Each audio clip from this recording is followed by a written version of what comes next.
आप सभी लोग उम्मीद करता हूं बहुत अच्छे होंगे और आप सभी का एक अमेजिंग चैप्टर प्यारे बच्चों नाखून क्यों बढ़ते हैं में स्वागत है।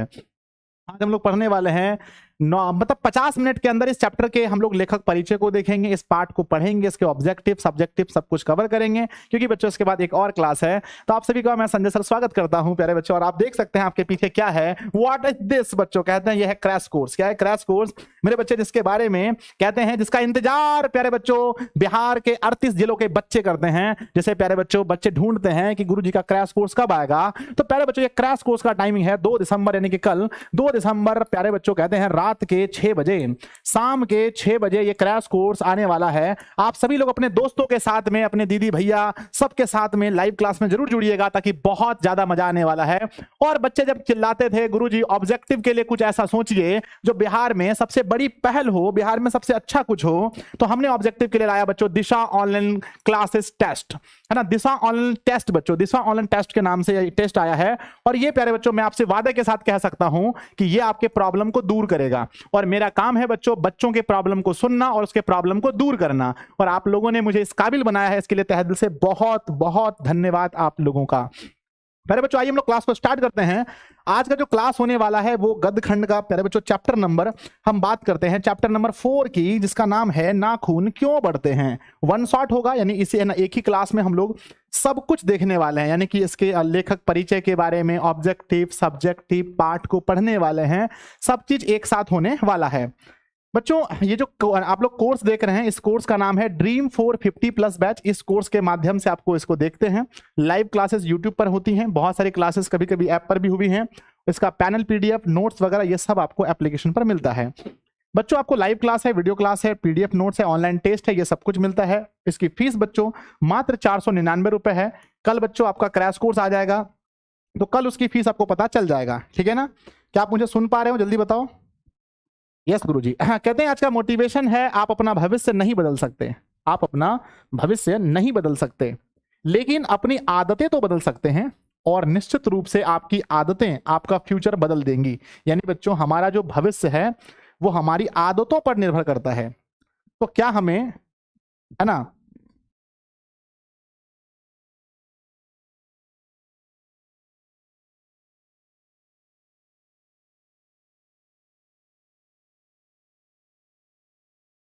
तो मेरे प्यारे बच्चों ध्यान देते हैं। आइए फटाफट से सब लोग, यस यस यस गुरुजी, यस यस यस, है ना। तो मेरे बच्चे ध्यान से देखेंगे, है ना। तो आप अपना भविष्य नहीं बदल सकते लेकिन अपनी आदतें बदल सकते हैं और निश्चित रूप से आपकी आदतें आपका फ्यूचर बदल देंगी। यानी अगर आपको, अभी आप कितने घंटे पढ़ते हैं जल्दी बताओ, हाउ मेनी टाइम्स मेरे बच्चे, कितने घंटे घर पर पढ़ते हैं।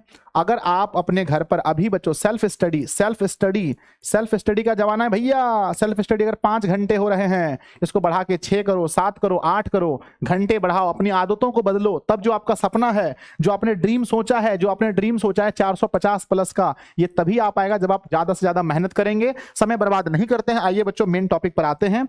हम लोग जो पढ़ने वाले हैं इस पाठ का नाम है बच्चों नाखून क्यों बढ़ते हैं। नाखून क्यों बढ़ते हैं, सबसे पहला यह सवाल है। और इसके जो लेखक हैं हजारी प्रसाद द्विवेदी। लेखक का नाम क्या है, हजारी प्रसाद द्विवेदी। बच्चों अगर मैं इस पाठ के बारे में आपको बताऊं, अगर मैं एक बार आपको बताऊं, ऊपर ऊपर समझाऊं, तो मैं समझाना चाहता हूं। सबसे पहली बात है, ये जो पाठ हमारा जो बुक है बच्चों, हमारे बुक में जिस बुक का नाम है गोधोली, उसमें कितने पार्ट हैं। गोधोली बच्चों 2 पार्ट में बटा है। पहला का नाम है बच्चों गद्य खंड और दूसरे का नाम है काव्य खंड। अब मैं हर वीडियो में ये चीज बताता हूं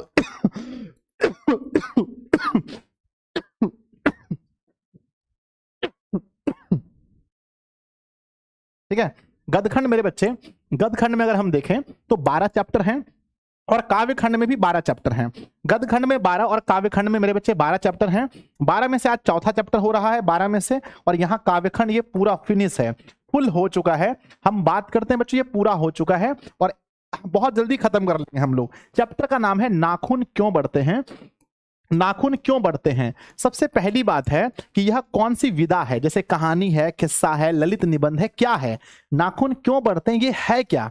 तो बच्चों नाखून क्यों बढ़ते हैं, ये सबसे बड़ी बात है, ये ललित निबंध है। हम इसे कहते हैं ये भैया ये हमारा ललित निबंध है। नाखून क्यों बढ़ते हैं, ललित निबंध है। इसके जो लेखक हैं वो कौन है, इसके लेखक हैं बच्चों हजारी प्रसाद द्विवेदी।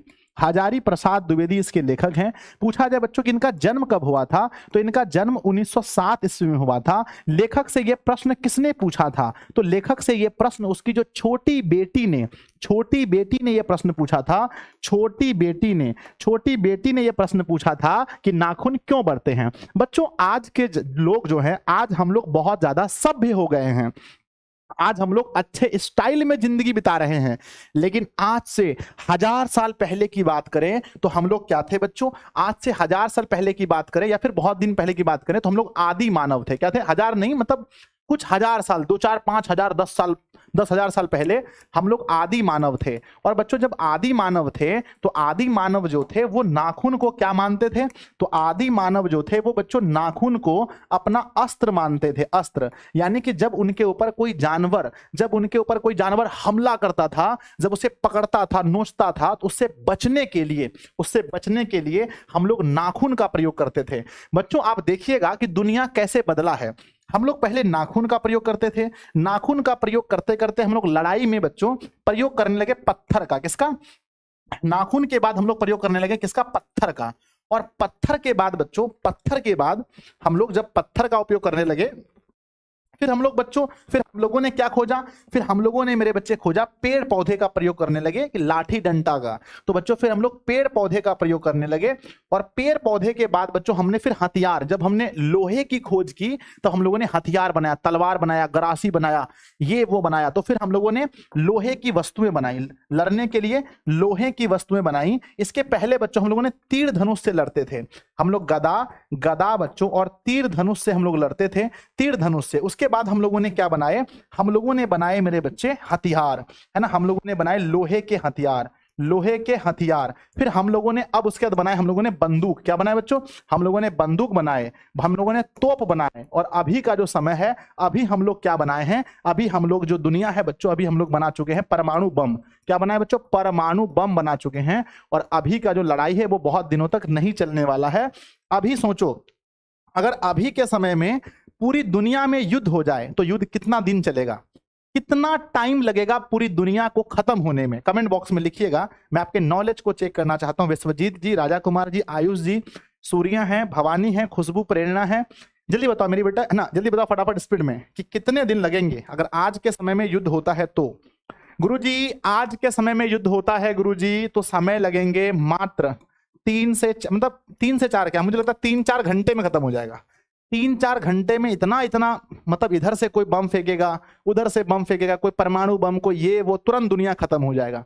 तो ये हाल है। पहले के जमाने के लोग नाखून रखना पसंद करते थे लोग, है ना। नाखून हमारी पुरानी यादें हैं बच्चों। नाखून अगर पूछा जाए, नाखून के बारे में अगर आपसे पूछा जाए तो देखो, नाखून को निर्लज अपराधी कहा गया है। नाखून को क्या कहा गया है, नाखून को निर्लज, जिसको लाज ना हो, निर्लज अपराधी कहा गया है, क्योंकि आप इसको कितना भी काट दीजिए फिर ये आपके सामने आ जाता है। नाखून को निर्लज अपराधी कहा गया है। नाखून को अस्त्र कहा गया है, नाखून को हमारी पुरानी यादें यानी पार्श्ववृत्ति कहा गया है। नाखून हमारी पार्श्ववृत्ति है, ये हमारी पुरानी यादें हैं। नाखून हमें याद दिलाते हैं कि हम लोग भी पहले जानवर थे, हम लोग भी पहले क्या थे, असभ्य थे, हम लोग भी पहले जानवर थे, हम लोगों के अंदर भी पहले पशुता थी। ये हमें नाखून याद दिलाता है। तो प्यारे बच्चों, क्या आप लोग कहना चाहते हैं क्या हम लोग स्टार्ट करें अब क्लास को?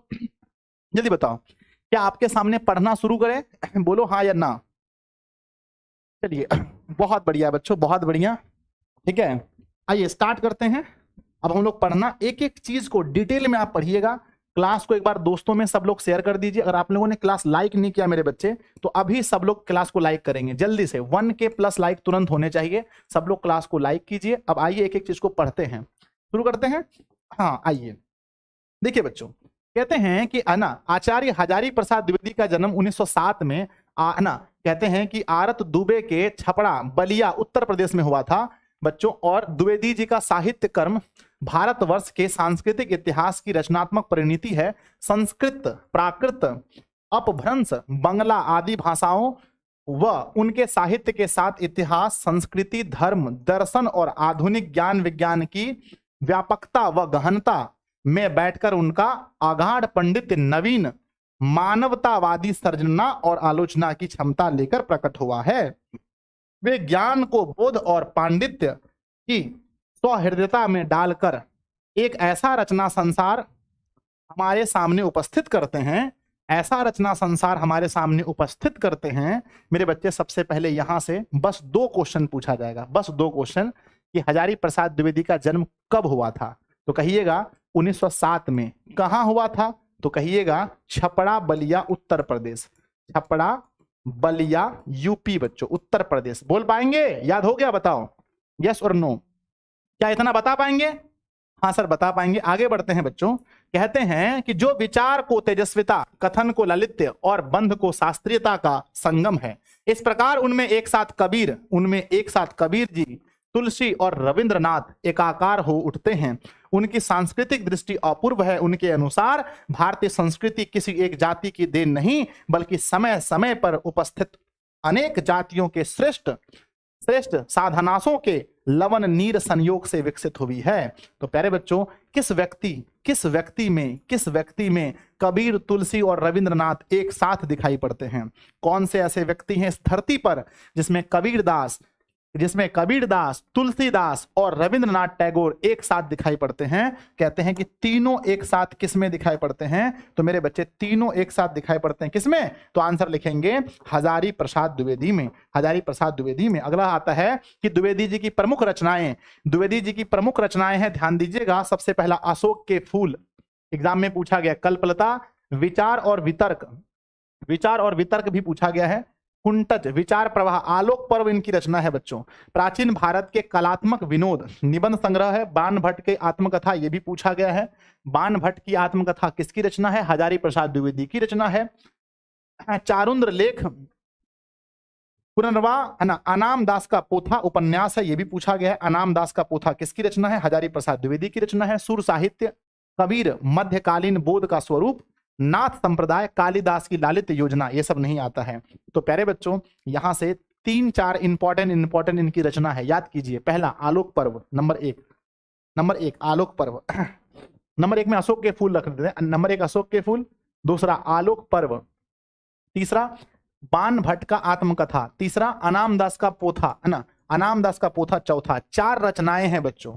कितने ऐसे बच्चे हैं जिनको ये चारों रचनाएं याद हो सकती हैं? गुरुजी, पहला है अशोक के फूल, आलोक पर्व, बाण भट्ट की आत्मकथा, अनाम दास का पोथा। 4 रचनाएं हैं, याद कीजिए फटाफट से। 4 रचनाएं याद कीजिए। नंबर 1 बोलिए, पहला बोलिए अशोक के फूल, पहला रचना। दूसरा बोलिए आलोक पर्व, तीसरा बोलिए बाण भट्ट की आत्मकथा, चौथा बोलिए अनाम दास का पोथा। ये बहुत इंपॉर्टेंट रचना है। 4 में से चारों रचनाएं बहुत इंपॉर्टेंट है बच्चों, याद रखिएगा। ठीक है, आगे बढ़ते हैं। अगला हमारा क्या आता है? ध्यान से, कहते हैं हिंदी साहित्य आदिकाल, हिंदी साहित्य की भूमिका, हिंदी साहित्य उद्भव और विकास, है ना। कहते हैं संदेश रासक पृथ्वीराज रासो। हाँ, नेक्स्ट है बच्चों, पृथ्वीराज रासो, इसकी बहुत इंपॉर्टेंट है। नाथ सिद्धों की बानियां, ग्रंथ संपादन, विश्व भारती शांति निकेतन पत्रिका का संपादन। एग्जाम में पूछा जाता है कि विश्व भारती पत्रिका का संपादन किसने किया था? तो बच्चों, विश्व भारती पत्रिका का संपादन करने वाले कौन थे? बताइए आंसर। हजारी प्रसाद द्विवेदी। तो विश्व भारती पत्रिका का संपादन करने वाले कौन थे? हजारी प्रसाद, HP हजारी प्रसाद। ठीक है ना। आगे बढ़ते हैं बच्चों। कहते हैं, है ना, हाँ, कहते हैं बच्चों, लिखा गया है कि द्विवेदी जी को आलोक पर्व साहित्य अकादमी पुरस्कार मिला है। एग्जाम में पूछा जाएगा किस रचना के लिए साहित्य अकादमी पुरस्कार मिला है, कमेंट बॉक्स में लिखिएगा।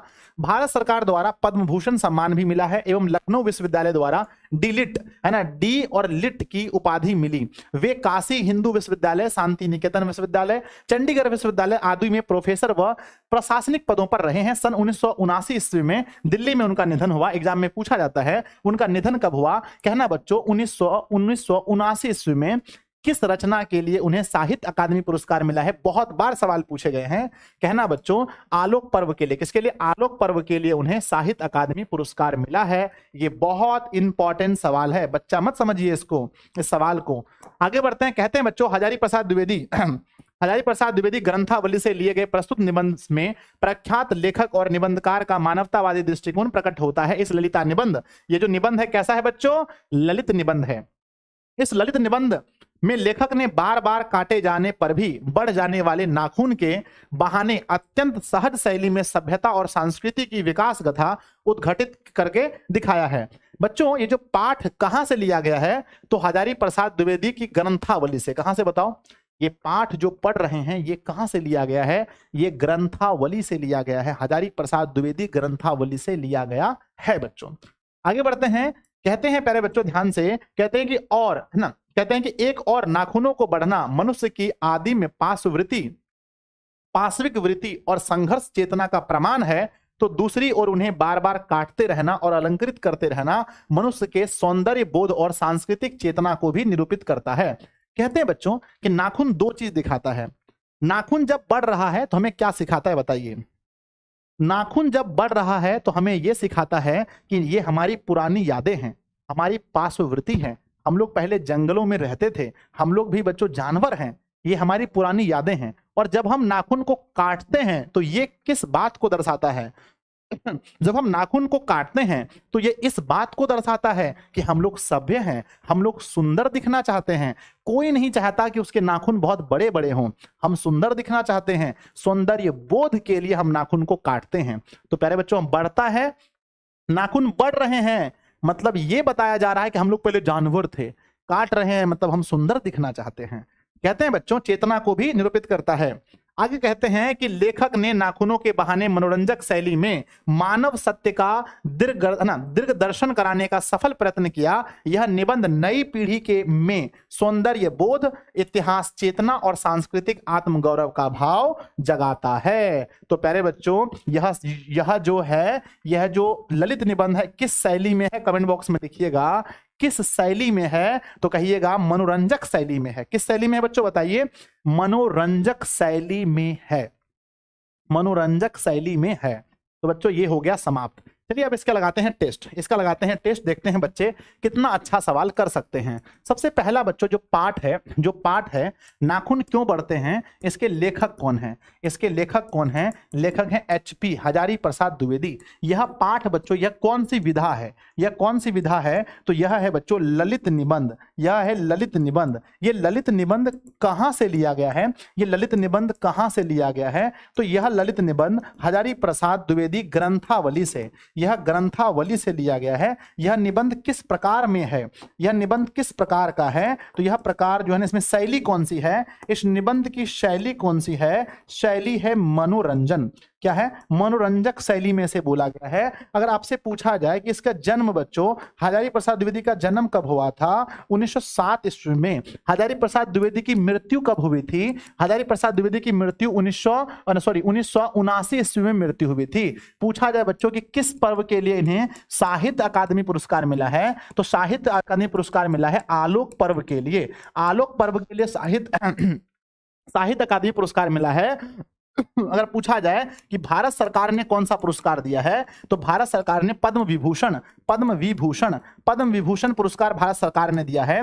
पद्म विभूषण। पूछा जाए मेरे बच्चे कि जो भारती है ना, शांति भारती नाम का पत्रिका जो था, वो शांति भारती नाम का पत्रिका के प्रकाशक कौन है? तो HP है ना, HP है। अगर आपसे पूछा जाए कि अनाम दास का पोथा किसकी रचना है? अनाम दास का पोथा किसकी रचना है? तो अनाम दास का पोथा बच्चों HP मतलब हजारी प्रसाद द्विवेदी की रचना है। नाखून बच्चों, नाखून जो हमारा क्या ना, नाखून जो है, नाखून का काटना किसका बोध कराता है? नाखून का काटना किसका बोध कराता है? तो बच्चों ये सौंदर्य बोध है ना, ये हमें सौंदर्य बोध कराता है। कहते हैं बच्चों कि नाखून जो है वो हमारी कौन सी वृत्ति है? तो नाखून हमारी पार्श्ववृत्ति है। नाखून हमारी पार्श्ववृत्ति है। किसे बच्चों निर्लज अपराधी कहा गया है? किसे निर्लज अपराधी कहा गया है? तो निर्लज अपराधी मेरे बच्चे नाखून को ही कहा गया है। नाखून को निर्लज अपराधी कहा गया। किस व्यक्ति में कबीर, तुलसीदास और रविंद्रनाथ टैगोर दिखते हैं? किस व्यक्ति में तीनों दिखते हैं, किस व्यक्ति में, तो एचपी में, हजारी प्रसाद द्विवेदी में तीनों दिखते हैं। तो ये था बच्चों पूरा का पूरा, जिसमें हमने आपको बताया कि ये हमारा लेखक परिचय है, लेखक परिचय है। अब हम लोग पढ़ने वाले हैं पाठ को। क्या आप तैयार हैं बताइए मेरे बच्चे? क्या आप लेसन पढ़ने के लिए एक बार क्लास को सब लोग लाइक करके दोस्तों में शेयर कर दीजिएगा, सभी लोग दोस्तों में शेयर कीजिए। क्या आप पाठ पढ़ने के लिए रेडी हैं मेरे बच्चे? क्या आप लेसन पढ़ने के लिए तैयार हैं? यस यस लिखकर भेजें, यस महोदय, ठीक है। तो मेरे बच्चे बहुत छोटा सा पाठ है, अब इस पाठ को हम पढ़ेंगे आपके सामने और पाठ को आप सुनेंगे, आपको बहुत अच्छा लगेगा, मुझे पूरा विश्वास है। आइए बच्चों, नाखून क्यों बढ़ते हैं, नाखून को देखिए जरा, मन लगेगा। यही है नाखून बच्चों, कितनों काट दीजिए, नाखून नाखून नाखून।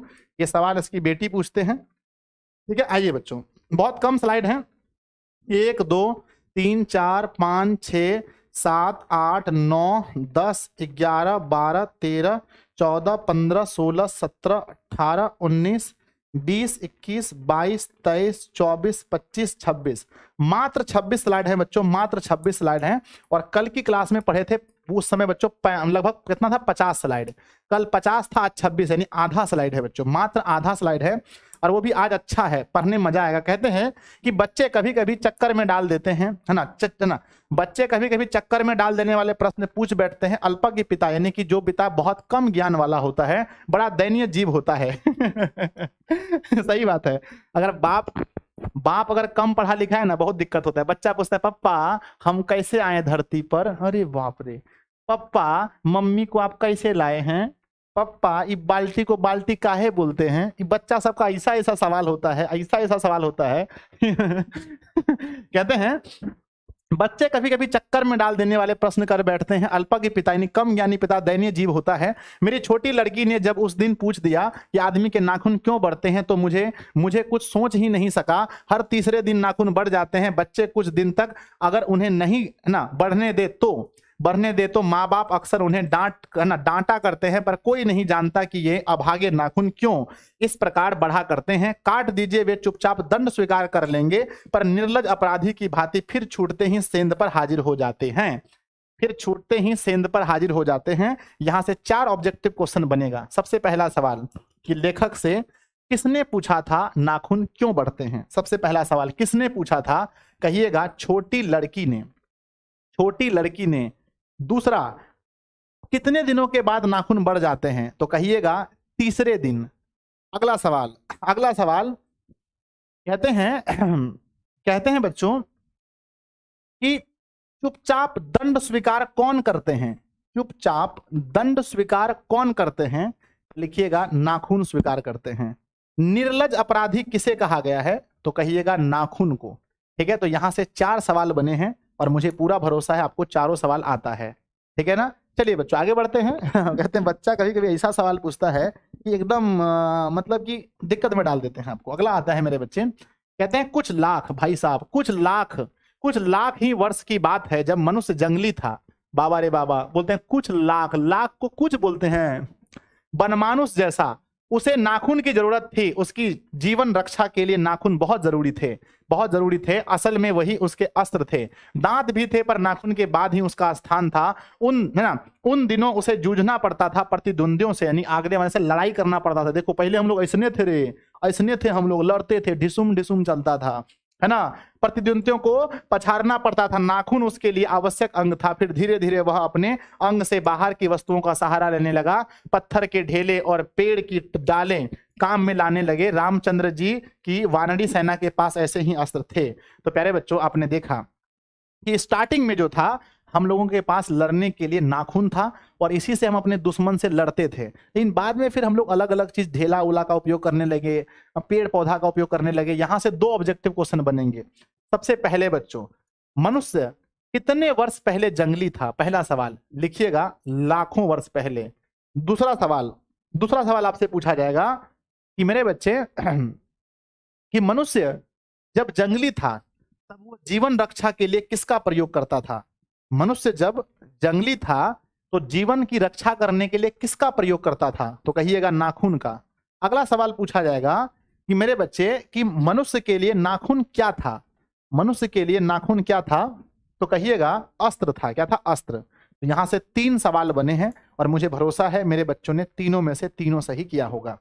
ठीक है ना। आगे बढ़ते हैं, तीसरे स्लाइड में कहा गया है कि उसने कहते हैं कि उसने हड्डियों का भी हथियार बनाए। इन हड्डियों के हथियार में सबसे मजबूत और सबसे ऐतिहासिक था देवताओं के राजा का व्रज। जो देवताओं के राजा इंद्र थे, उन्होंने अपना व्रज बनाया था, हड्डी से हथियार बनाया था।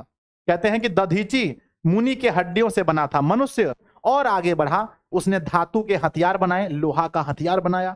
जिसके पास लोहे के अस्त्र थे और शस्त्र थे वे विजयी हुए। देवताओं के राजा तक को मनुष्यों के राजा ने इसलिए सहायता लेनी पड़ी थी क्योंकि मनुष्यों के पास लोहे अस्त्र थे।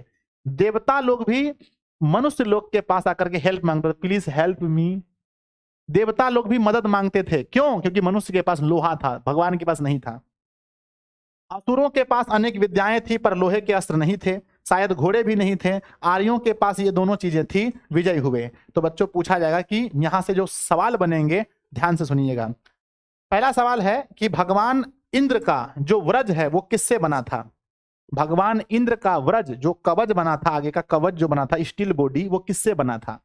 भगवान इंद्र का व्रज किससे बना था? कहिएगा दधीची मुनि के हड्डी से। या सवाल उल्टा भी पूछ सकता है, दधीची मुनि के हड्डी से क्या बना था? तो कहिएगा इंद्र का व्रज। क्या बोलिएगा? इंद्र का व्रज। अगला सवाल पूछा जाएगा कि मेरे बच्चे कि किनके पास घोड़े और लोहे दोनों थे? किनके पास घोड़े और लोहे दोनों थे? तो कहिएगा आर्यों के पास। किसके पास? आर्यों के पास घोड़े और लोहे दोनों थे। ठीक है ना। ये सवाल, यहां से 2 सवाल बनेंगे, मुझे 3 सवाल बनेंगे। मुझे भरोसा है आप तीनों सवाल लगाएंगे, मुझे पूरा भरोसा है आपके ऊपर। आगे बढ़ते हैं, कहते हैं फिर इतिहास अपनी गति से बढ़ता गया। नाग हारे, नाग पहले होता था बच्चों जो ना राक्षस सब में नाग हारे, सुपर्ण हारे, यक्ष हारे, गंधर्व हारे, असुर हारे, राक्षस हारे। लोहे के अस्त्रों ने बाजी मार ली। एग्जाम में पूछा जाए किसने बाजी मार ली? लोहे के अस्त्र ने। इतिहास आगे बढ़ा, पतीले वाली बंदूकों ने, कारतूसों ने, तोपों ने, बमों ने, बम वर्षक वायुयानों में इतिहास के किस कीचड़ भरे घाट तक घसीटा है यह सबको मालूम है। नकधर मनुष्य, नकधर मतलब जिसके पास नाखून है। नकधर मनुष्य किसको बोलते हैं? जिसके पास नाखून है। नकधर मनुष्य अब एटम बम पर भरोसा करने लगा है। तो नकधर मनुष्य अब किस पर भरोसा करता है? एटम यानी अणु बम पर। कि और आगे बढ़ता चला गया पर इसके नाखून अब भी बढ़ रहे हैं। अब भी प्रकृति मनुष्य को उसके भीतर वाले अस्त्र से वंचित नहीं करती। अभी भी बच्चों मुझे याद आता है कि हमारा पहला अस्त्र क्या था? बताइए, हम मनुष्यों का पहला अस्त्र क्या था? याहू, बताओ पहला अस्त्र क्या था? तो कहते हैं कि हमारा पहला अस्त्र जो था वो बच्चों नाखून ही था। तो कहते हैं किसने बाजी मारी? तो लोहे के अस्त्र ने बाजी मारे। अब मनुष्य किस पर निर्भर है? एटम बम पर निर्भर है। लेकिन फिर भी मुझे हमें बार बार किसका याद आता है? तो फिर भी हमें बार बार याद आता है बच्चों हमारे पहले अस्त्र का। यहां से 2 सवाल बनेंगे, मुझे आपके ऊपर पूरा भरोसा है, दोनों बना देंगे। अगला, अब भी वह याद दिला देती है कि तुम्हारे नाखून को भुलाया नहीं जा सकता है। तुम वही लाखों वर्ष पहले के नख दंतावली जीव हो, पशु के समान एक ही सतह पर विचरण करने वाले और चरने वाले। बच्चों अभी भी हम लोग देखो पशु हैं, जानवर हैं हम लोग। छी छी छी छी, जानवर हैं हम लोग। कौन याद दिलाता है बताइए? नाखून याद दिलाता है हम लोग जानवर हैं। ततः किम, मैं हैरान होकर सोचता हूं कि मनुष्य आज अपने बच्चों को नाखून ने काटने के लिए डांटता है। किसी दिन कुछ थोड़े लाख वर्ष पहले पूर्व वह अपने बच्चों को नाखून नष्ट करने पर डांटता रहा होगा। कहते हैं कि आज जो है हम लोग की मम्मी डांटती है, अरे नाखून काटना रे, जानवर बनेगा कि? बताइए किसकी किसकी मम्मी डांटती है आपको? अभी के समय में हम लोग को नाखून काटने से लोग डांटते हैं। अच्छा सॉरी, नाखून नहीं काटते हैं तो डांटते हैं। लेकिन आज से 1 लाख वर्ष पहले नाखून रखना पड़ता था, क्योंकि जो जानवर आपके ऊपर हमला करेगा उसका पेट फाड़ना होता था नाखून से। तो कहते हैं बच्चों लेकिन प्रकृति है कि वह अब भी नाखून को जिलाए जा रही है, और मनुष्य है कि वह अब भी उसे काटे जा रहा है। प्रकृति कहता है भैया नाखून बढ़ो, मनुष्य करता है काटो, बढ़ो काटो, बढ़ो काटो। वे कमबख्त रोज बढ़ते हैं। कमबख्त, अगर एग्जाम में पूछा जाए कमबख्त किसे कहा गया है? नाखून को, क्योंकि वे अंधे हैं, नहीं जानते हैं कि मनुष्य को इससे कोटि कोटि गुना शक्तिशाली अस्त्र मिल चुका है। कहते नाखून को पता नहीं है कि इससे बहुत अच्छा अस्त्र हमको मिल गया है, काहे बढ़ रहे हैं, ये जानते नहीं है बच्चों। कहते हैं यहां से 2 सवाल बनेंगे बच्चों, 2 सवाल बनेंगे। पहला सवाल ये है कि कौन अंधे हैं? तो कहिएगा नाखून अंधे हैं। आगे बढ़ते हैं बच्चों, कहते हैं मुझे ऐसा लगता है कि मनुष्य अब नाखून को नहीं चाहता है। मुझे ऐसा लगता है कि नाखून ना मनुष्य अब नाखून को नहीं चाहता है, उसके भीतर बर्बर युग का कोई अवशेष रह नहीं गया है ना, कोई अवशेष रह जाए यह उसे असह्य है, मतलब कुछ भी रखना नहीं चाहते हैं। लेकिन यह भी कैसे कहूं कि नाखून काटने से क्या होता है, मनुष्य की बर्बरता घटी है ना, घटी कहाँ है।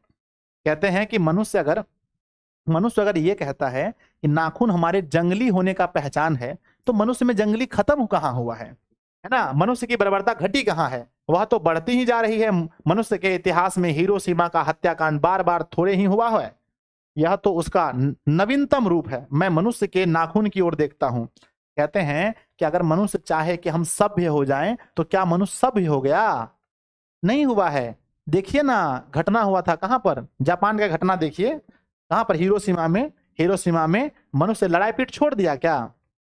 मेरे बच्चे, क्या मनुष्य ने लड़ाई पीट छोड़ दिया है, मारपीट? नहीं सर, और लड़ रहा है सर। पहले तो नाखून से लड़ता था, थोड़ा बहुत खरोचता था, अभी तो मारता है, परमाणु बम सब मर जाता है सर, बहुत दिक्कत चल रहा है।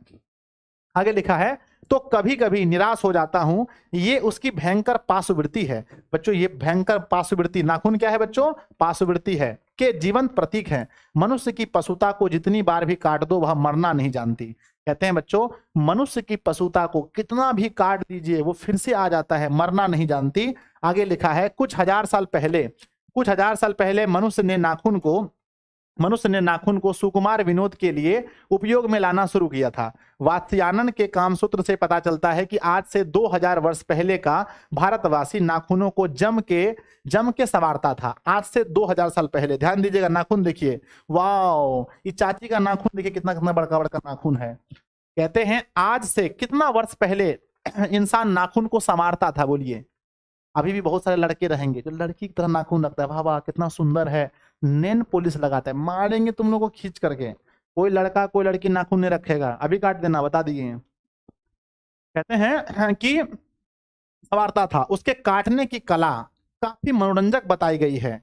त्रिकोण है ना, लोग कैसे काटते थे, नाखून काटता था त्रिकोण, वर्तुलाकार, चंद्राकार, दंतुल आदि विधि आकृतियों के नाखून उन दिनों विलासी नागरिकों के न जाने किस काम आया करते थे।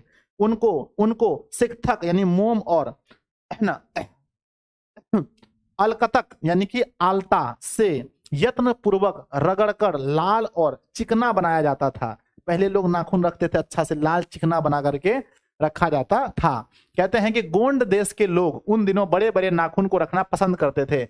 एग्जाम में पूछा जाएगा कि किस देश के लोग बड़े बड़े नाखून रखते थे, किस देश के लोग बड़े बड़े नख रखना पसंद करते थे, लिखिएगा गोंड, है ना, गोंड देश के लोग। और दक्षिणात्य लोग छोटे नाखून को अपनी रुचि रखते थे। और जितने भी दक्षिण देश के लोग थे वो लोग कैसे रखते थे, कहाँ के लोग बड़े बड़े रखते थे, तो कहिएगा गोड़ देश के, गोड़ देश के लोग बड़े रखते थे बड़े बड़े नाखून। और कहाँ के छोटे, तो कहते हैं कि बच्चों दक्षिण, है ना, दक्षिणाय, है ना, दक्षिणाय के जो थे, दाक्षिणात्य के जो थे वो लोग रखते थे छोटे। अपनी अपनी रुचि है, देश की भी और काल की भी, लेकिन समस्त अधोगामिनी वृत्तियों को और नीचे खींचने वाली वस्तुओं को भारतवर्ष ने मनुष्य उचित बनाया है। यह बात चाहूं तो भी भूल नहीं सकता। ठीक है, ये क्वेश्चन बहुत बार पूछा गया कि कहाँ के लोग बड़े बड़े नाखून रखना पसंद करते थे बच्चों, तो कहना गोंड देश के लोग, और कहाँ के छोटे, तो दक्षिणात्य के। ठीक है, आगे लिखा गया है, मानव शरीर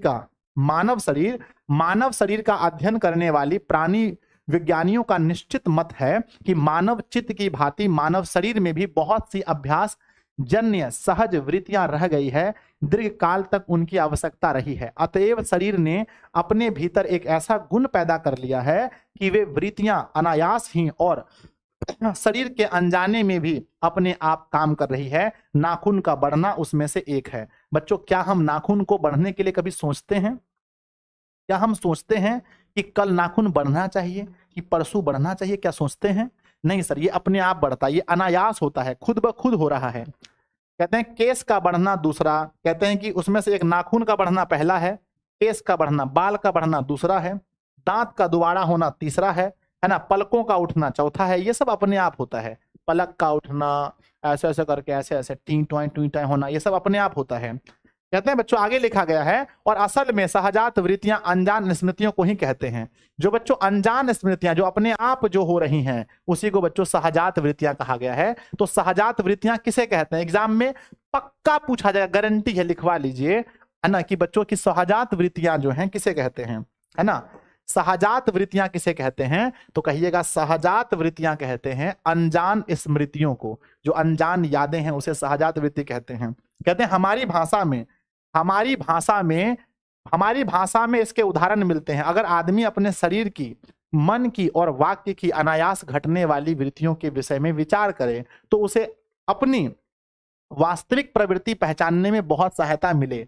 पर कौन सोचता है, सोचना तो क्या, इसे इतना भी पता नहीं चलता कि उसके भीतर नख बढ़ा लेने की जो सहजात वृत्ति है वह उसके पशुत्व का प्रमाण है। हे भगवान, ये क्या बात है, बताइए, जो हमारे अंदर नाखून है वो किसकी पहचान है, हमारे अंदर जो नाखून है वो किसकी पहचान है, गुरुजी ये पशु की पहचान है।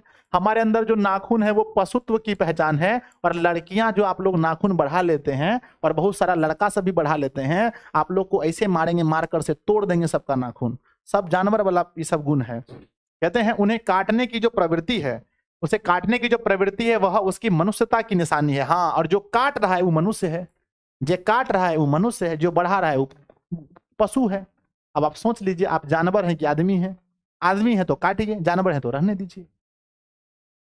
और यद्यपि पशुत्व के चिन्ह उसके भीतर रह गए हैं, पर वह पशुत्व को छोड़ चुका है। पशु बनकर वह आगे नहीं बढ़ सकता, उसे कोई और रास्ता खोजना चाहिए। कहते हैं अश्व बढ़ाने की प्रवृत्ति मनुष्य की विरोधिनी है।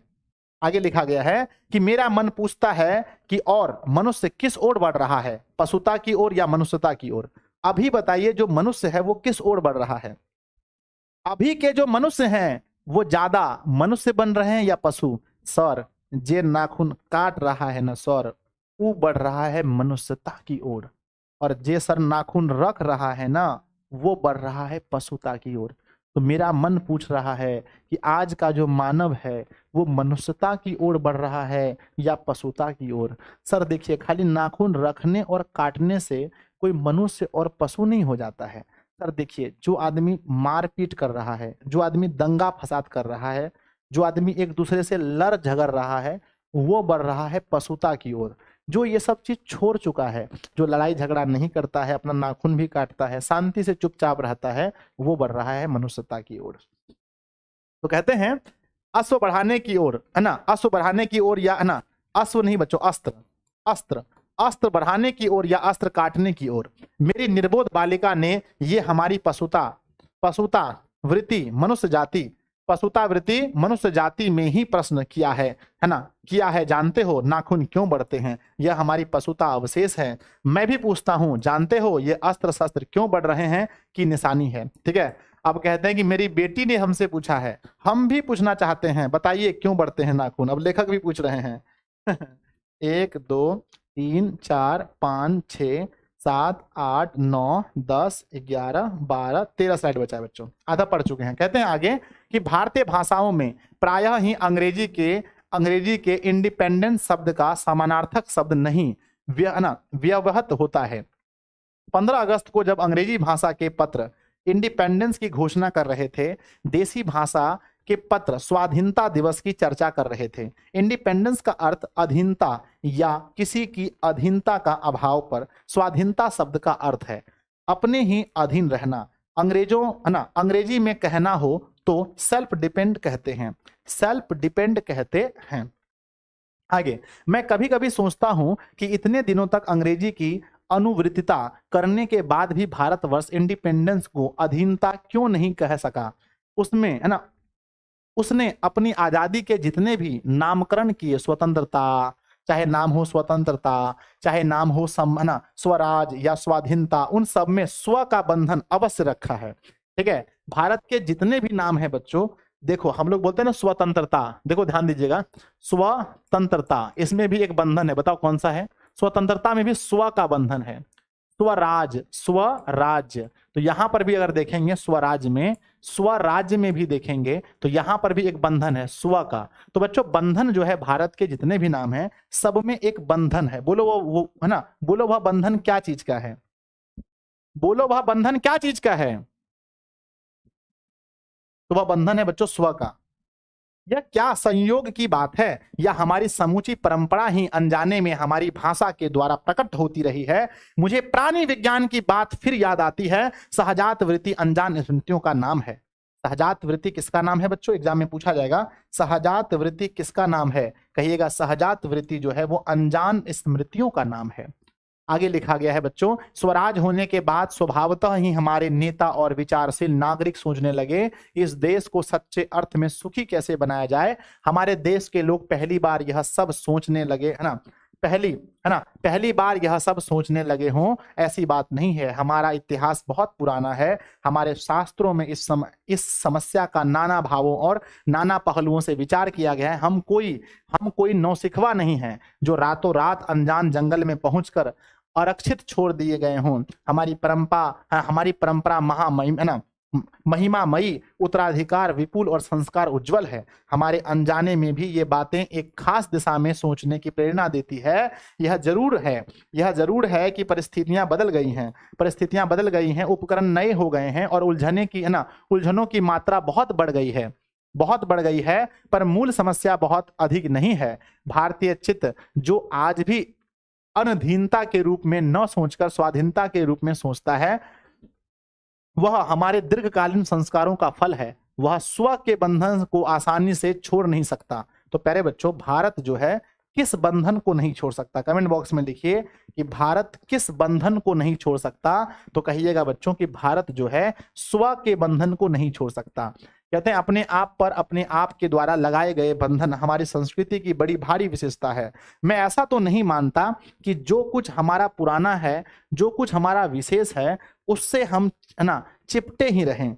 पुराने का मुंह सब समय वांछनीय ही नहीं होता। मेरे बच्चों, एग्जाम में पूछा गया है कि पुराने का मुंह सब समय वांछनीय ही नहीं होता। यानी बच्चों, हम लोग पुरानी चीजों को लेकर के चिपके हुए हैं। तो क्या पुरानी चीजों को छोड़ना चाहिए? तो इसलिए कहते हैं पुराने का मुंह सब समय वांछनीय ही नहीं होता। ये किस पाठ से लिया गया है बताइए? ये किस पाठ से लिया गया है? तो एग्जाम में पूछा जाता है पुराने का मुंह सब समय वांछनीय ही नहीं होता, ये किस पाठ से लिया गया है? तो कहिएगा नाखून क्यों बढ़ते हैं। क्या कहिएगा? बोलिए। नाखून क्यों बढ़ते हैं पाठ से लिया गया है। बहुत बार पूछा गया है। मेरे बच्चे की गोद में दबाए रहने वाली बंदरियां मनुष्य का आदर्श नहीं बन सकती। कहते हैं कि जो, है ना, बच्चों की जो मतलब एग्जाम में पूछा जाएगा कि मेरे बच्चे को गोद में दबाए रहने वाली बंदरियां कभी मनुष्य का आदर नहीं बन सकती। कहते हैं कि जो बंदरनियां मनुष्य के बच्चे को गोद में लेकर भाग जाती है, क्या हम उस बंदरियां से कुछ सीख सकते हैं? बताओ हाँ या ना। क्या हम उस बंदरनिया से कुछ सीख सकते हैं जो मनुष्य के बच्चे को गोद में लेकर भाग जाती है? नहीं सर, नहीं सीख सकते। हमारी आदर्श, कौन इंसान की आदर्श नहीं हो सकती बताइए? एग्जाम में पूछा जाएगा कौन इंसान की आदर्श नहीं हो सकती? कहिएगा बच्चों बंदरनिया। कौन? बंदरनिया आदर्श नहीं हो सकती।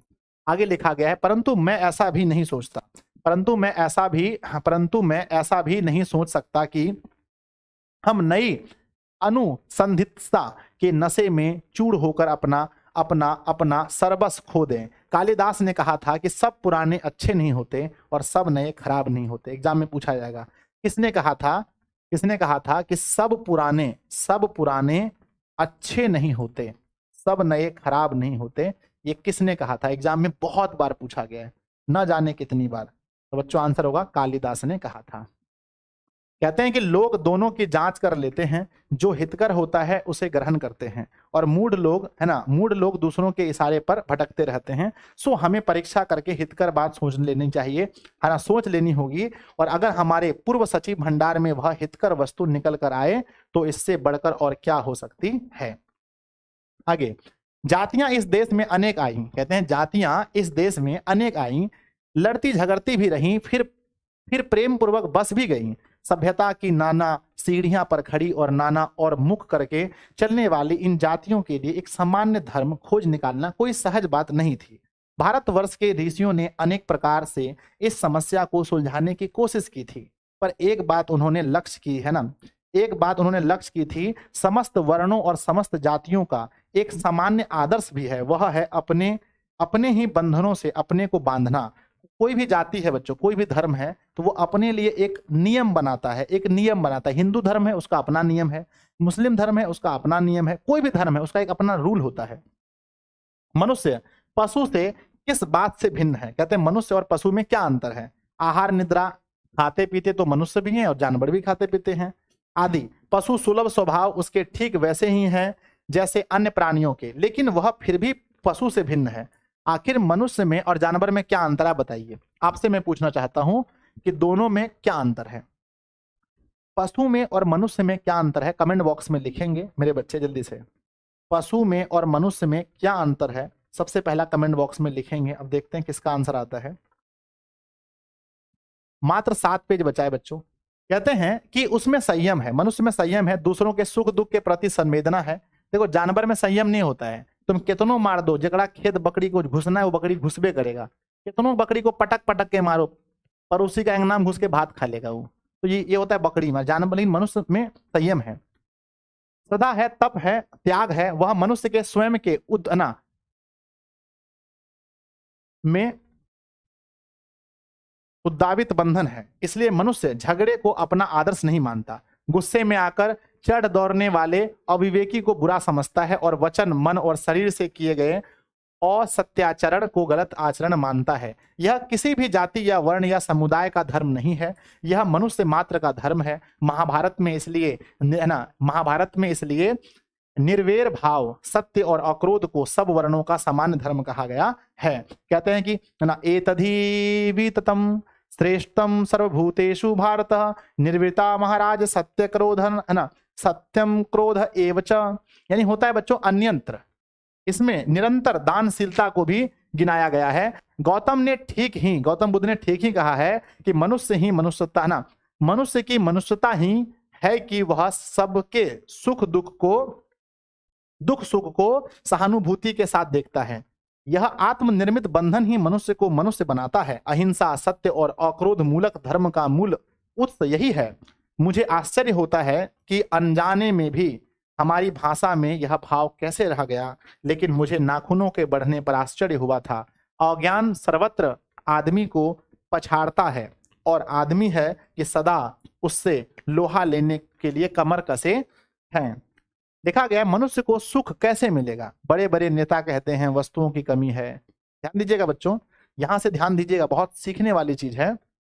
कहते हैं कि मनुष्य को सुख कैसे मिलेगा। बड़े बड़े नेता कहते हैं कि वस्तुओं की कमी है और मशीनें बैठाओ और उत्पादन बढ़ाओ और धन की वृद्धि करो और बाह्य उपकरणों की ताकत बढ़ाओ। एक बूढ़ा था, उसने कहा था कि बाहर नहीं भीतर की ओर देखो। एक बूढ़ा ने क्या कहा था बच्चों बताओ? एक बूढ़ा ने कहा था कि बाहर नहीं भीतर की ओर देखो। हिंसा को मन से दूर करो, मिथ्या को हटाओ, जो झूठ है उसको हटाओ, क्रोध और द्वेष को दूर करो, लोक के लिए कष्ट सहो, आराम की बात मत सोचो, प्रेम की बात सोचो, आत्मतोषण की बात सोचो, काम करने की बात सोचो, है ना। उसने कहा प्रेम ही बड़ी चीज है। किसने कहा था बच्चों? किसने कहा था कि प्रेम ही बड़ी चीज है? एक बूढ़े व्यक्ति ने कहा था कि प्रेम ही सबसे बड़ी चीज है। कहते हैं बच्चों क्योंकि वह हमारे भीतर है। कहते हैं उच्छन खेल खलेता पशु की वृत्ति है, स्व का बंधन मनुष्य का स्वभाव है। बच्चों एग्जाम में पूछा जाएगा कि स्व का बंधन किसका स्वभाव है? स्व का जो बंधन है वो किसका स्वभाव है? कहिएगा कि स्व का जो बंधन है वो मनुष्य का स्वभाव है। बूढ़े की बात अच्छी लगी या नहीं पता नहीं, उसे गोली मार दी गई। आदमी के नाखून बढ़ने की प्रवृत्ति हो, है ना, आदमी के नाखून बढ़ने की प्रवृत्ति हो हावी हुई। मैं हैरान होकर सोचता हूँ बूढ़े ने कितनी गहराई में बैठकर मनुष्य की वास्तविक चित्रार्थ ना मनुष्य की वास्तविक चरित्रता का पता लगाया था। कहते हैं ऐसा कोई दिन आ सकता है जबकि मनुष्य के नाखूनों को बढ़ना बंद हो जाएगा। पुराने शास्त्रियों का ऐसा अनुमान है कि मनुष्य का अनावश्यक अंग उसी प्रकार झड़ जाएगा जिस प्रकार उसकी पूंछ झड़ गई। बच्चों पता है हमारी क्या झड़ गई है बताइए? पहले मनुष्यों के पास क्या था? कमेंट बॉक्स में लिखिएगा। पहले मनुष्यों के पास पूंछ था बच्चों, पूंछ, और वो पूंछ झड़ गई। मनुष्यों की पूंछ झड़ गई, इसलिए ऐसा मानना है कि बच्चों एक ऐसा समय आएगा जब मनुष्य के नाखून भी झड़ जाएंगे।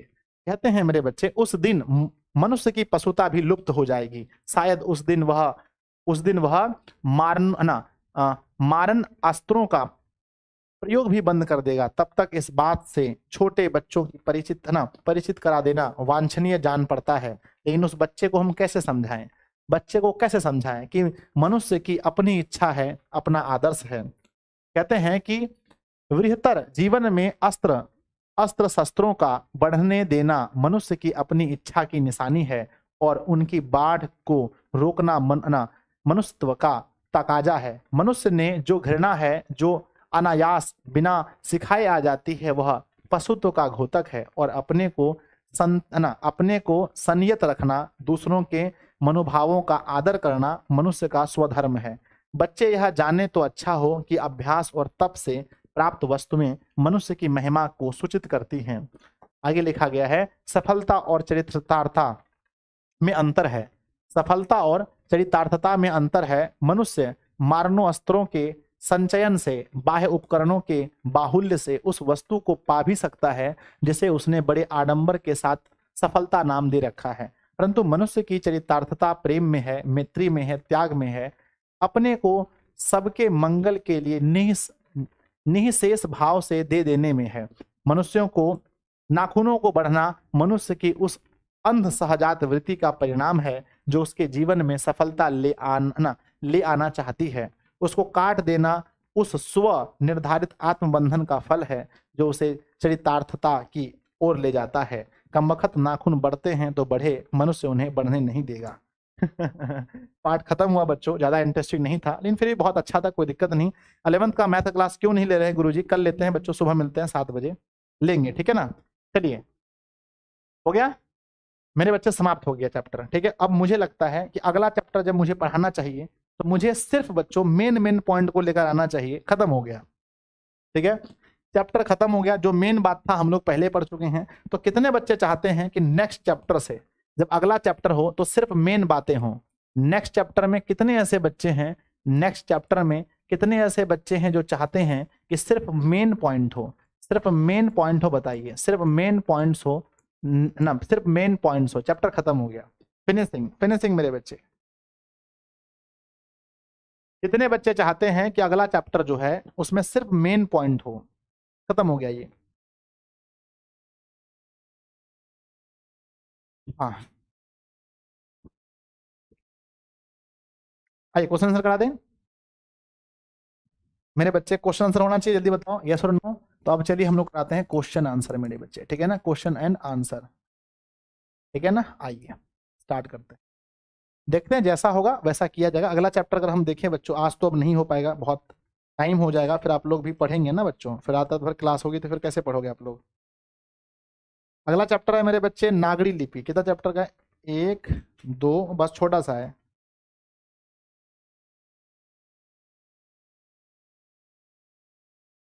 शुरू करें? गुरुजी थोड़ा और अच्छे से पढ़ाइए, ऐसे तो हम भी पढ़ लेंगे। नहीं बच्चों, ऐसे कुछ नहीं है इस मेरे हीरो, होगा तो हम पढ़ाते ना। इसमें कुछ ऐसा नहीं है, आप क्या ही सोच रहे हैं? ऐसा रहता तो हम जरूर पढ़ाते मेरे बच्चे। और अच्छा से पढ़ाइए। और अच्छे से कैसे पढ़ाएं गुरुजी? मेन पॉइंट्स पढ़ाइए, बिकॉज इस तरह नींद आ रहा है। खत्म हो गया, आप क्या पढ़ाना है? खत्म। क्वेश्चन आंसर मेरे बच्चे, क्वेश्चन आंसर पर आइए फटाफट से। आइए फर्स्ट सवाल, पहला सवाल लगाते हैं। पहला सवाल है मेरे बच्चे, पहला सवाल। कितने सवाल है टोटल? नींद नहीं आएगा बे? नींद आ रहा है, झूठ मूठ कर। आइए, हजारी प्रसाद द्विवेदी द्वारा रचित पाठ कौन सा है? हजारी प्रसाद द्विवेदी द्वारा रचित पाठ कौन सा है? तो मेरे बच्चे वो पाठ है जिसका नाम है नाखून क्यों बढ़ते हैं। ऑप्शन ए सही है। अगला सवाल है, कौन सा निबंध नई पीढ़ी में सौंदर्य बोध, इतिहास, चेतना और सांस्कृतिक आत्मगौरव का भाव जगाता है? कौन सा ऐसा पाठ है जो निबंध कौन सा निबंध है जो नई पीढ़ी में सौंदर्य बोध, इतिहास, चेतना और सांस्कृतिक आत्मगौरव का बोध जगाता है? ये पाठ है बच्चों नाखून क्यों बढ़ते हैं। अगला सवाल है, नाखून क्यों बढ़ते हैं हिंदी की कौन सी विधा है?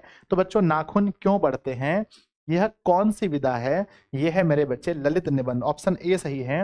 अगला सवाल है, ललित निबंध कौन सा है? ललित निबंध इनमें से कौन सा है? तो मेरे बच्चे नाखून क्यों बढ़ते हैं ये ललित निबंध है। अगला सवाल है, नाखून क्यों बढ़ते हैं कि रचनाकार कौन है? इसके रचनाकार कौन है मेरे बच्चे? इनके रचनाकार है हजारी प्रसाद द्विवेदी। अगला सवाल लगाते हैं, हजारी प्रसाद द्विवेदी का जन्म कब और कहाँ हुआ था? हजारी प्रसाद द्विवेदी का जन्म जो है 1907 में दुबे छपड़ा बलिया में हुआ था। ऑप्शन ए सही है। अगला, नाखून प्रतीक है। हमारे जो नाखून है ये किसके प्रतीक हैं? बच्चों नाखून जो है वो हमारी पार्श्ववृत्ति के प्रतीक हैं, पार्श्ववृत्ति के प्रतीक हैं। हम बार बार नाखून क्यों काटते हैं? हम बार बार नाखून क्यों काटते हैं? स्वच्छ रहने के लिए, बर्बरता समापन करने के लिए, सुंदरता के लिए या मजबूरी के लिए? तो बच्चों हम नाखून काटते हैं बर्बरता को समापन करने के लिए, जो हमारे अंदर जानवरपन है उसको खत्म करने के लिए। अगला सवाल है, द्विवेदी जी से किसने पूछा था नाखून क्यों बढ़ते हैं? द्विवेदी जी से यह सवाल किसने पूछा था कि नाखून क्यों बढ़ते हैं? इसका जवाब है उसकी लड़की ने यह सवाल पूछा था। अगला सवाल है, काट दीजिए वे चुपचाप दंड स्वीकार कर लेंगे, पर निर्लज अपराधी की भांति फिर से छूटते ही सेंध पर हाजिर हो जाएंगे। प्रस्तुत पंक्ति किस पाठ की है? प्रस्तुत पंक्ति किस पाठ की है? तो ये बच्चों हमारे नाखून क्यों बढ़ते हैं पाठ की है। अगला सवाल है, काट दीजिए वे चुपचाप, ये तो पहले हो गया है। अगला सवाल है बच्चों, हजारी प्रसाद द्विवेदी ने किसके बहाने अत्यंत सहज शैली में सभ्यता और संस्कृति की विकास गाथा का उद्घाटित कर दिखाया है? किसके बहाने उन्होंने बच्चों सभ्यता और संस्कृति के बारे में बता दिया है? तो नाखूनों के बहाने। अगला सवाल है, हजारी प्रसाद द्विवेदी किस विश्वविद्यालय में प्रोफेसर एवं प्रशासनिक पद पर रहे हैं? प्रोफेसर एवं प्रशासनिक पद पर किस विश्वविद्यालय में रहे हैं? तो बच्चों यहाँ पर दिया गया है काशी हिंदू विश्वविद्यालय में, शांति निकेतन विश्वविद्यालय में, चंडीगढ़ विश्वविद्यालय में, या सभी जगह? तो बच्चों सभी जगह रह चुके हैं, ऑप्शन डी सही है। अगला, नाखून क्यों बढ़ते हैं लेखक से किसने पूछा था? ये जवाब आप पहले भी दे चुके हैं बच्चों, नाखून क्यों बढ़ते हैं इसका जवाब जो है किसने पूछा था? तो छोटी लड़की ने पूछा था। अगला है, द्विवेदी जी को किस रचना के लिए साहित्य अकादमी पुरस्कार दिया गया है? किस रचना के लिए साहित्य अकादमी पुरस्कार मिला है? तो बच्चों साहित्य अकादमी पुरस्कार मिला था आलोक पर्व के लिए, साहित्य अकादमी पुरस्कार मिला था। अगला है, लेखक के अनुसार मनुष्य के नाखून किसके जीवंत प्रतीक हैं? लेखक के अनुसार मनुष्य के जो नाखून हैं वो किसके जीवंत प्रतीक हैं? तो मनुष्य के नाखून जो हैं वो पार्श्ववृत्ति के जीवंत प्रतीक हैं, ऑप्शन नंबर सी। अगला सवाल है, सहजात वृत्तियां किसे कहते हैं? ये आपका सवाल मैंने बताया था, ये सवाल पूछा जाता है बच्चों, ध्यान से। ये सहजात वृत्तियां किसे कहते हैं? तो सहजात वृत्ति जो होता है ये बच्चों अनजान स्मृतियों को कहते हैं, अनजान स्मृतियों को कहते हैं। अगला सवाल है, हजारी प्रसाद द्विवेदी जी के कौन सा निबंध नई पीढ़ियों से सौंदर्य बोध, इतिहास चेतना और सांस्कृतिक आत्मगौरव का भाव जगाता है? कौन सा निबंध है जिसमें ये सभी चीजें हैं? तो बच्चों नाखून क्यों बढ़ते हैं ये निबंध है। अगला सवाल है, लेखक के अनुसार नाखून की विविधता आकृतियां कौन सी है? नाखून की बहुत सारी आकृतियां कौन कौन सी हैं? क्या वो त्रिकोण है, वर्तुलाकार, चंद्राकार, या सभी? ये सभी आकृतियां नाखून के हो सकते हैं। अगला है, विचार और वितर्क किस लेखक की रचना है? विचार और वितर्क किस लेखक की रचना है? तो विचार और वितर्क बच्चों हजारी प्रसाद द्विवेदी की रचना है। अगला सवाल लगाते हैं, नाखून बार बार काटते रहना और अलंकृत करते रहना निरूपित करता है? किस बात को निरूपित करता है? सौंदर्य बोध और सांस्कृतिक चेतना को, सुंदरता बढ़ाने को, अच्छे व्यवहार को, या सुंदरता और स्वच्छता पर ध्यान देना? तो बच्चों ये दर्शाता है हमारा सौंदर्य बोध एवं सांस्कृतिक चेतना को कि हम लोग बार बार नाखून क्यों काटते हैं। अगला सवाल है, मनुष्य की पशुता को जितनी बार काट दो वह मरना नहीं जानती, पर पंक्ति किस शीर्षक की है? ये किस शीर्षक पाठ में बोला गया है कि मनुष्य की पशुता को जितनी भी बार काट दो वह मरना नहीं जानती? ये नाखून क्यों बढ़ते हैं पाठ में बोला गया है। किसने कहा था कि सब पुराने अच्छे नहीं होते और सब नए खराब नहीं होते? ये किस व्यक्ति ने कहा था बताइए? किसने कहा था कि सब पुराने अच्छे नहीं होते और सब अच्छे खराब नहीं होते? ये कहने वाले कालिदास जी थे। अगला सवाल है, दधीची की हड्डी से क्या बना था? दधीची की हड्डी से क्या बना था? आपको पता है दधीची मुनि की हड्डी से भगवान इंद्र का वज्र बन गया था। अगला सवाल है, कूटज, कूटज के रचनाकार कौन है? तो कूटज के रचनाकार भी हजारी प्रसाद द्विवेदी जी हैं। अगला है, आलोक पर्व किनकी कृति है? कृति मतलब रचना होता है, किनकी रचना है? तो आलोक पर्व हजारी प्रसाद द्विवेदी की रचना है। अगला सवाल है, मनुष्य किस ओर बढ़ रहा है? पशुता की ओर या मनुष्यता की ओर? अस्त्र बढ़ाने की ओर या अस्त्र घटाने की ओर? प्रस्तुत पंक्ति किस पाठ से है? तो ये पाठ बच्चों हमारा है, अच्छा किस रचना की है? किसकी रचना की है? हजारी प्रसाद द्विवेदी की रचना है। अगला आता है, विचार प्रवाह किस लेखक की रचना है? तो विचार प्रवाह प्यारे बच्चों रचना है हजारी प्रसाद द्विवेदी की। अगला सवाल है, पुराने का मोह सब समय वांछनीय ही नहीं होता। पुराने का मोह सब समय वांछनीय ही नहीं होता, यह पंक्ति किस पाठ में है? एक बच्चे का कहना है, गुरुजी क्या आपका दिशा ऑनलाइन टेस्ट जो एप्लीकेशन आ रहा है क्या वो पीसी पर काम करेगा? तो मेरे बच्चे जो ऐप आ रहा है उसका वेब वर्जन भी होगा और वेब वर्जन ये पीसी पर काम करेगा। ये जब वेबसाइट की तरह है ना, वेबसाइट की तरह ये वेब वर्जन काम करेगा, आप टेंशन बिल्कुल भी ना लें। अगला सवाल है मेरे बच्चे, किस देश के लोग बड़े बड़े नख रखना पसंद करते थे? कहा कि किस देश के लोग बड़े बड़े नाखून रखना पसंद करते हैं? बड़े बड़े नाखून रखना पसंद करते हैं किस देश के लोग? तो कहते हैं बच्चों गोंड देश के लोग बड़े बड़े नाखून रखते हैं, गोंड देश के लोग। अनाम दास का पोथा उपन्यास किस लेखक की कृति है? किस लेखक की रचना है अनाम दास का पोथा? तो कहते हैं बच्चों हजारी प्रसाद द्विवेदी, ऑप्शन ए सही है। अगला, हजारी प्रसाद द्विवेदी ने निर्लज अपराधी किसे कहा है? तो हजारी प्रसाद द्विवेदी ने निर्लज अपराधी किसे कहा है? तो बच्चों सवाल का जवाब है नाखून को निर्लज अपराधी कहा है। अगला सवाल है, खत्म हो गया यहां से क्वेश्चन बैंक। बच्चों बताइए पहले 32 में से आपके अकॉर्डिंग टू यू कितना क्वेश्चन आपने बनाया होगा? बताइए 32 में से आपने कितना सवाल बनाया होगा? एक बार कमेंट बॉक्स में लिखिए, फटाफट से कमेंट बॉक्स में लिखिए, है ना, कि आपने कितने सवाल सही किए होंगे। जल्दी लिखिए।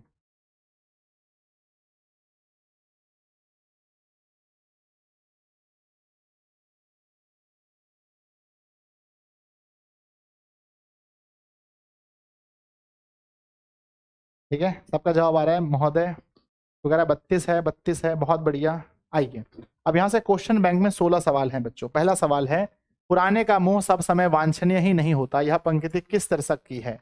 तो यह पंक्ति किस शीर्षक की है? पता है, नाखून क्यों बढ़ते हैं। अगला सवाल है, किस देश के लोग बड़े बड़े नख रखना पसंद करते थे? तो बड़े बड़े नख रखना पसंद करते हैं गोंड देश के लोग। अगला, अनाम दास का पोथा उपन्यास किस लेखक की रचना है? अनाम दास का पोथा हजारी प्रसाद द्विवेदी की रचना है। हजारी प्रसाद द्विवेदी ने निर्लज अपराधी किसे कहा है? तो निर्लज अपराधी उन्होंने कहा है नाखून को। अगला सवाल है, किसने कहा था कि सब पुराने अच्छे नहीं होते और सब नए खराब नहीं होते? कालिदास ने कहा था। अगला सवाल है, दधीची की हड्डी से क्या बना है? तो इंद्र भगवान का व्रज बना है। अगला सवाल है, द्विवेदी जी से किसने पूछा था नाखून क्यों बढ़ते हैं? तो पूछा था उसकी लड़की ने। अगला सवाल है, ललित निबंध कौन सा है? तो बच्चों नाखून क्यों बढ़ते हैं, ये एक ललित निबंध है। अगला सवाल है, हजारी प्रसाद द्विवेदी द्वारा रचित पाठ कौन सा है? तो नाखून क्यों बढ़ते हैं। अगला सवाल है, नाखून प्रतीक हैं किसके हैं? तो पार्श्ववृत्ति के प्रतीक है नाखून। अगला सवाल है, लेखक के अनुसार मनुष्य के नाखून किसके जीवंत प्रतीक हैं? तो बच्चों पार्श्ववृत्ति के प्रतीक हैं। अगला सवाल है, हजारी प्रसाद द्विवेदी का जन्म कब हुआ था? 1907 में हुआ था। अगला है, सहजात वृत्तियों किसे कहते हैं? सहजात वृत्ति का मतलब होता है अनजान स्मृतियों को, अनजान यादों को। नाखून का बढ़ना किसका परिणाम है? तो मनुष्य की अंध सहजात वृत्ति का परिणाम है नाखून का बढ़ना। आलोक पर्व शीर्षक निबंध संग्रह किसकी है? आलोक पर्व किसकी है? हजारी प्रसाद द्विवेदी की है आलोक पर्व। नेक्स्ट है बच्चों, आदमी के नाखून क्यों बढ़ते हैं? यह प्रश्न लेखक से किसने पूछा था? यह उसकी छोटी लड़की ने पूछा था। ऑप्शन बी सही है। तो बच्चों ये आपका समाप्त हो गया। आप बताएंगे मुझे कि कितना आप लोगों ने सही किया। 16 में से क्वेश्चन बैंक में आपको 16 में से कितना पता है? 16 में से 16 पता होना चाहिए 100%। 16 में से 16 पता होना चाहिए 100%। यस महोदय, 16 में से 16, 2 गुना स्पीड में हो रहा था क्लास, है ना। आइए बच्चों, अब बात करते हैं सब्जेक्टिव। अब बात करते हैं मेरे बच्चे सब्जेक्टिव सवाल की। अब बात करते हैं सब्जेक्टिव सवाल की। सब्जेक्टिव सवाल की बात करते हैं। आइए बच्चों सब्जेक्टिव सवाल लगाते हैं। सब्जेक्टिव सवाल में पहला सवाल है कि नाखून क्यों बढ़ते हैं, यह प्रश्न लेखक के सामने कब उपस्थित हुआ या कैसे उपस्थित हुआ? तो नाखून के पास यह सवाल कैसे आया कि नाखून क्यों बढ़ते हैं? नाखून क्यों बढ़ते हैं यह प्रश्न लेखक के सामने तब उपस्थित हुआ जब लेखक की छोटी सी पुत्री ने लेखक से पूछा कि पप्पा पप्पा नाखून क्यों बढ़ते हैं। जब उनकी बेटी ने लेखक से पूछा तब उनके सामने यह प्रश्न उत्पन्न हुआ। बड़े नाखून द्वारा प्रकृति मनुष्य को क्या याद दिलाती है? बढ़ते नाखून द्वारा जो प्रकृति है वो हमें क्या याद दिलाती है? तो बढ़ते नाखून द्वारा प्रकृति मनुष्य को उसकी पार्श्ववृत्ति की याद दिलाती है। वह याद दिलाती है